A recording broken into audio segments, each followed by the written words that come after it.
It's Star Wars Steve here, and I just want to start off by my first episode. I want to introduce something called Machete Order.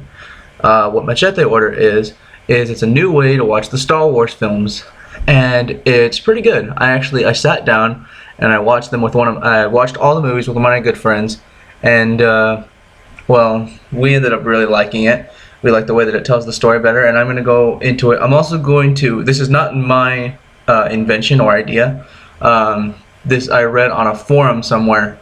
So I'm going to link the forum or the webpage, the blog, whatever it was, that I found that explained it to me down here in the description. And hopefully you'll read it, because it's going to explain it a lot better than I do, but I know that not everybody has time to read those things, so I'm here to explain it really quickly. So what Machete Order is you watch the episodes instead of watching it 1, 2, 3, 4, 5, 6 or 4, 5, 6, 1, 2, 3, you watch it episode 4, 5, 2, 3, and then 6. Now, if you'll notice, no number 1, which I think everybody can say is a blessing, that you can now watch the films without having to include number 1 in there.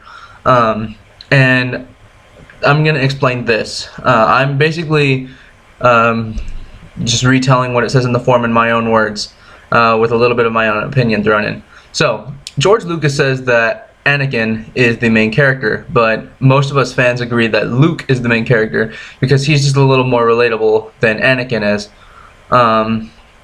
And the reason you can remove episode 1 is because, other than introducing the characters that we're going to recap on later on anyway, or characters that are just going to die in this episode, or characters that aren't really all that important to the story, that they're the only ones being removed in this movie. That's all you're really losing. But we'll go through it like this. Here's the pluses of removing the first movie, because I have to go over the removal of the first movie before I can explain Machete Order. First of all, the benefit of removing the first movie: no Jar Jar Binks. He's not, since there's no first movie, you don't have to deal with him throughout that whole movie. He's only got a couple lines in the second movie, and he's not even in the third one. There's no pointless Padme storyline where she switched with her royal double, and that all just was to make the movie longer and just was really annoying.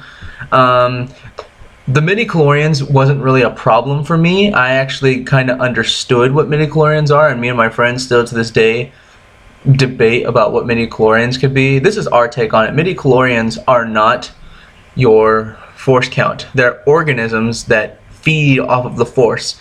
So they're attracted to people who have a large excess amount of it. The reason that you would have a high midi-chlorian count is because you are so strong in the force that they're attracted to you, kind of like mosquitoes when you have really sweet tasting blood.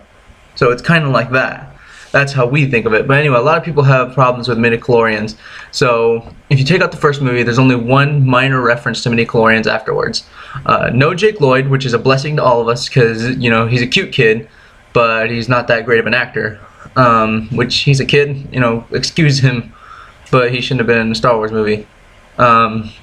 No pod race, which I didn't really have all that much of a problem with either. I mean, it was kind of pointless and it went on a little too long, but it was fun. I mean, Sebulba was kind of annoying, but other than that, it was kind of fun. And think of how many good things came from it. I mean, like the Star Wars pod racer games, not only the home console ones, but the ones that actually have a little pod racer you sit in, like the ones at Chuck E. Cheese, or any other arcade franchise. But, so I don't think the pod race is that big of a deal, but if it was for you, you no longer have to deal with it because you can erase the whole first movie. Now, here are the problems that come from erasing the first movie. The prophecy of Anakin Skywalker, which is actually about Luke Skywalker, is no longer there. They make a reference to it later on, and you're kind of confused about it because you don't know what they're talking about because it was introduced in episode 1. So there's that minor issue. Also, in episode 2, when Anakin returns to Tatooine, you don't know that his mom was a slave from the first movie, although you're introduced to that fact pretty quickly, so it's not that big of a problem. Also, C-3PO calls him the creator, I think, and we don't really know what he's talking about because you don't know that he built C-3PO unless you watch the first movie. But again, that's kind of a minor issue. And then the third thing is Qui-Gon, which unless you read the novels, Qui-Gon's not that really important of a character, nor is he really that interesting of a character, so it's not that big of a loss. Okay, now that all that's out of the way, now that you know the problems with getting rid of episode 1 and the benefits of getting rid of episode 1, let's go into Machete order.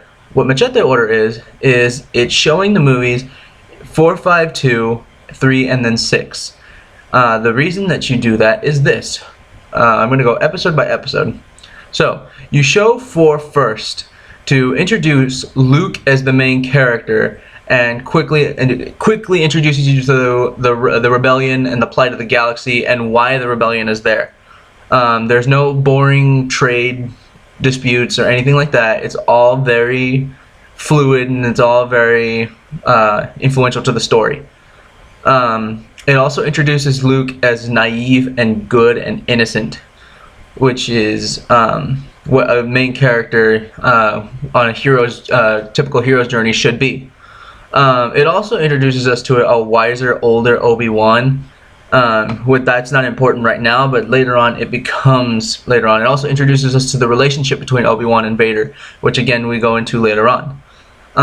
So it ends on a high note, episode 4, leaving you feeling very triumphant, leaving you feeling as if you just defeated the Empire. When we know in episode 5, which is the next movie you see, is that's not true. It does show at the beginning of the movie that the rebellion has kind of been pushed out to the farther reaches of the galaxy and are now on Hoth, where they are running out of resources and supplies.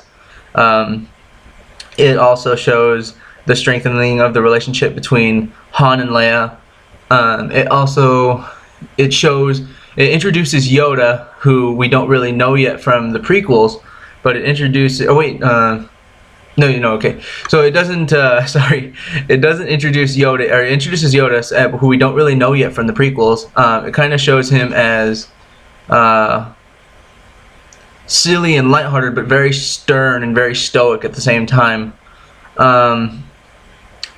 So it shows Luke transgressing through being just this young kid who knows how to use the Force to being a Jedi. It leaves you with a cliffhanger at the ending of that movie with Han Solo being dipped in carbonite and Leia saying that she loves Han Solo and him kind of stiffing her. But he's Han Solo, so we forgive him. So it leaves you with that cliffhanger, which is a good cliffhanger to leave off on for now. Because you don't really know what's going to happen, and also allows for time to feel like it's going to pass as we go into the next 2 movies.